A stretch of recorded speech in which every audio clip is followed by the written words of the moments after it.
What's up, guys? It's Ben here, coming at you with another video. Here's the, I'm sure, long-awaited return of the bro tips. My bro tip for you guys today is to deload. Now, what is a deload? So generally what a deload is say you've been training hard for several weeks at a time, maybe a few months, and you have a pre-planned period of time where you're either going to completely rest or you're going to have what some may call, or in the words of Alan Thrall, a low stress week, which is basically a period of time where your volume is much lower. So what a deload does, it allows your body to recover. If you're training hard, like if you're really grinding and if you're training as hard as you should and you've been lifting for several years, as in you're not just a noob, you're going to need to deload.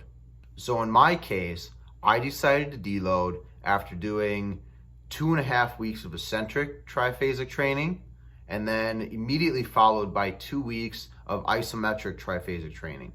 I thought I was going to be going to college soon, but actually my season was unfortunately canceled. So I, in the past, just elected to, instead of taking a deload immediately after my eccentric training, or say a 3-day break, which is probably what I would have done, maybe a mini deload, I just decided to get right through it, so I have this week to pack. So towards the end of last week, I was really starting to kind of pay the price in a sense. I could tell I was really beat up. I mean, I was getting up in the morning and it kind of felt like, of course this is hyperbole, but I got hit by a truck. My joints hurt, I was tired, and just overall I was sore as hell from the beginning of the day. And of course, once I started moving, you feel a little better. But if you're feeling like that, it's probably time to take a step back.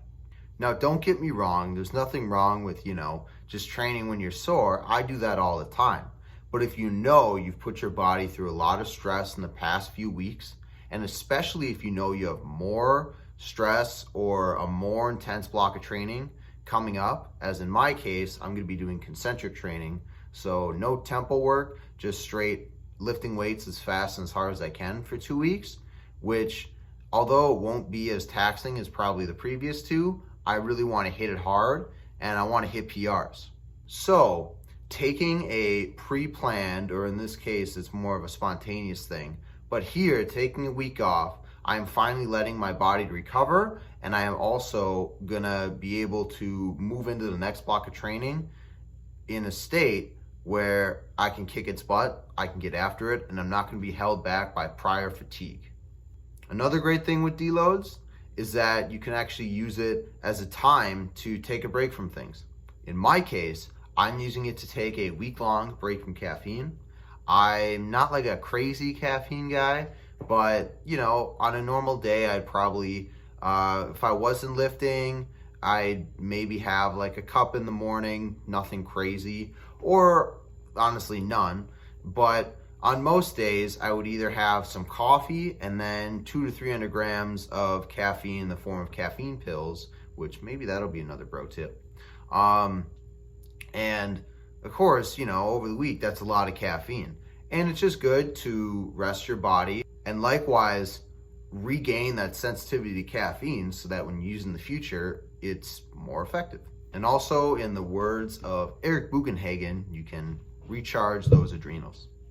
So guys, that's my bro tip. Take a deload week if you've been hitting it really hard the past couple months. And if you're programming and you're going to have a really hard several weeks or a couple months of training, it's nice to include a break, especially so that you can hit your next block of training that much harder and you're not going to be held back by prior built up fatigue. So give it a shot.